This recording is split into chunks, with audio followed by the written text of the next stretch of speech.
दीपावली के एक यादगार रात। हर साल की तरह इस बार भी दीपावली का त्योहार आया और ऑफिस लगभग खाली हो चुका था। माहौल कुछ ऐसा था जैसे कोई बड़ा सा गुल्लक जिसमें सिक्के खरीदने के लिए बेताब हूँ मगर कोई डालने वाला न हो। आज मेरी खुशी का ठिकाना नहीं था। पूरे 8 महीने बाद घर लौट रहा था, जहाँ माँ, पत्नी और शायद ससुराल से आई हुई मेरी साली मेरा इंतजार कर रही होगी। चारों तरफ रोशनी की जगमगाहट थी, रंग बिरंग झालरों में मंद हवा में झूम रही थी। दुकानों पर तरह तरह के पटाखे सजे थे और बच्चे उनसी मंदी जैसे कोई खजाना लूट रहा हो। यह सब देखकर मेरा बचपन चंचल चरित्र की तरह आंखों के सामने दौड़ने लगा। जल्दी जल्दी अपने क्वार्टर पहुंचे, सामान समेटा और स्टेशन के लिए ऑटो पकड़ लिया। ट्रैफिक जाम हो हमेशा की तरह अपने विचार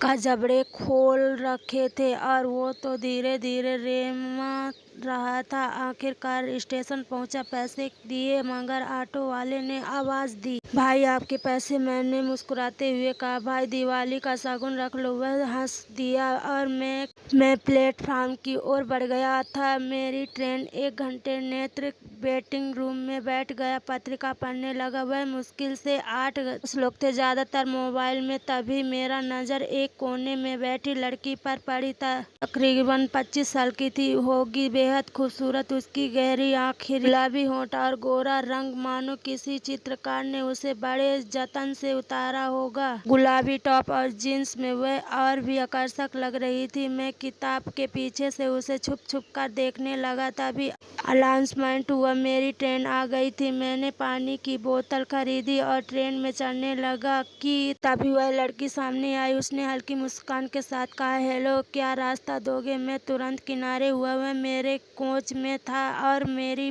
ठीक सामने वाली सीट बैठ गई। अब हमारे साथ एक लंबी रात और सफर था। कुछ समय बाद मैंने हिम्मत करके उससे बातचीत शुरू की। उसका नाम प्रियंका था। उसने बताया कि वह फैशन मॉडल की पढ़ाई कर रही है और इस फील्ड में काम भी करती है। मैंने मजाक में कहा, आप इतनी खूबसूरत हैं कि कोई भी आपको देखता ही रह जाए। वह हल्का सा मुस्कान, धीरे धीरे हम दोनों बातें करने लगे। उसने बताया कि उसका हाल ही में ब्रेकअप हुआ है क्योंकि उसका बॉयफ्रेंड उसे धोखा दे रहा था। मैंने उसे झूठ बोल दिया कि मैं सिंगल हूँ। हम दोनों करीब आते जा रहे थे। डिनर का ऑर्डर दिया, खाना खाया और फिर देर रात तक बातें करते रहे और धीरे धीरे वह मेरी सीट पर आ गई। हमारी सांसें करीब आ रही थी और हम जैसे किसी और ही दुनिया में चले गए थे। बाहर ट्रेन अपनी पूरी रफ्तार से दौड़ रही थी और हमारे बीच की दूरियां धीरे धीरे मिल रही थी। रात के अंधेरे में हम दोनों के बीच एक अजीब सा आकर्षण था, एक अनकहा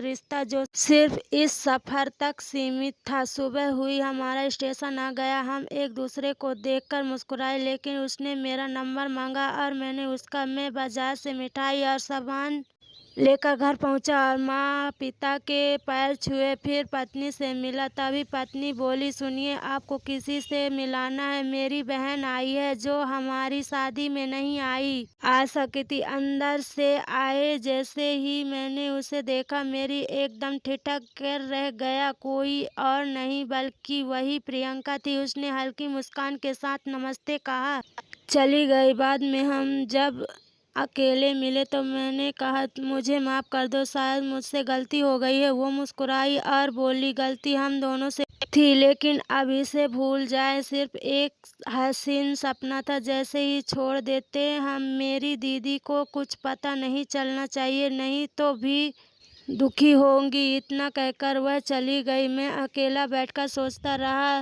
वो रात, वो सफर, क्या वाकई सिर्फ एक सपना था? वीडियो अच्छी लगी हो तो सब्सक्राइब कर देना और अपने